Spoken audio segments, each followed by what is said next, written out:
Bonjour les amis et bienvenue en ce dimanche qui est le jour du Seigneur pour certains chrétiens.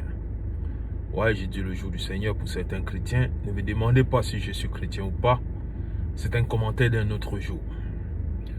Donc, beaucoup d'entre vous prient le bon Dieu chaque jour et vous me dites, il a demandé de prier le 7e jour qui est le jour du sabbat.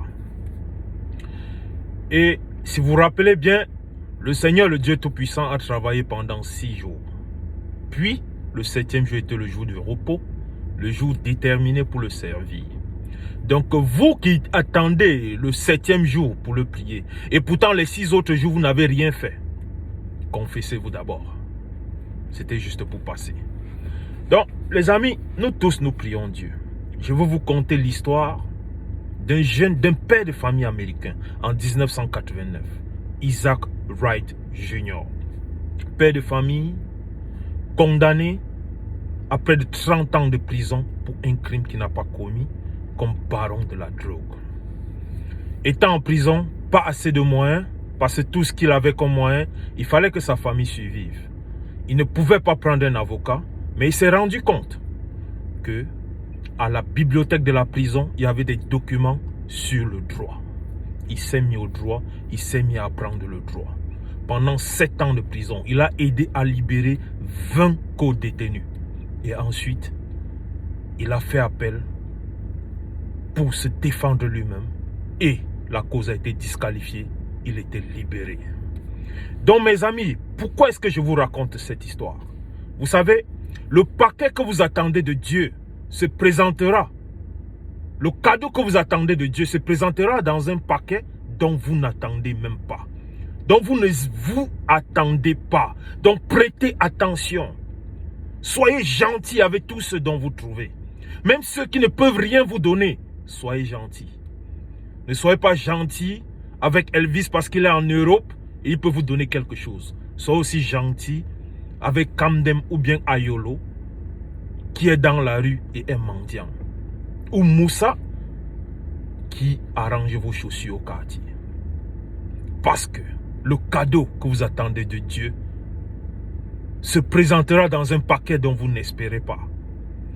Prenez un peu l'histoire d'un Gano, vécu dans une famille dysfonctionnelle, a eu l'inspiration de se rendre en Europe en passant par la route, a été renvoyé 6 fois de l'Espagne, puis la 7e fois il est arrivé. Ce n'était pas la fin de son calvaire, il a dormi dans la rue. Quelques années plus tard, il est devenu champion du monde. Si vous voulez atteindre la gloire, rendez-vous compte que vous le faites pour Dieu, pas pour les hommes.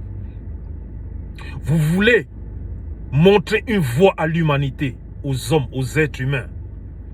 Vous ne travaillez pas pour être apprécié par les hommes ou être applaudi par les hommes. Soyez honnête envers vous-même. Élevez votre standard. Quel que soit le travail que vous faites, ne le faites pas bien seulement quand votre patron vous regarde ou quand il y a quelqu'un de présent. Faites-le, comme a dit l'activiste américain Martin Luther King. Faites-le jusqu'à ce que, quand vous n'y serez plus, les gens diront, ici a vécu un balayeur de rue, si vous êtes balayeur de rue. Respectez votre travail, aimez votre travail, quelles que soient les conditions. Car chacun de nous a un prix à payer. Vous devez le payer, ce prix. Et vous devez conseiller nos jeunes frères, nos jeunes sœurs qui se livrent à la débauche, à la commande des porte-monnaies magiques. Les amis, il n'y a rien de gratuit sur cette terre. Il n'y a rien de gratuit. Il y a un prix à payer à toute chose. Il y a un prix à payer. Soit vous le payez avant pour vivre dans la paix et gentiment après, ou soit vous vivez bien dans la débauche, bien comme vous voulez paraître aux hommes et vous payez après. Donc les amis, pensez chaque jour de votre vie, dans tout ce que vous faites, pensez que vous êtes en train de servir Dieu. Vous le faites pour Dieu, quel que soit votre Dieu. Musulman, athée, je ne suis pas ici pour juger qui que ce soit. Ce n'est pas mon rôle. Je joue mon rôle comme éclaireur. Je ne suis pas parfait, mais je suis en chemin. Donc les amis, passons un bon dimanche.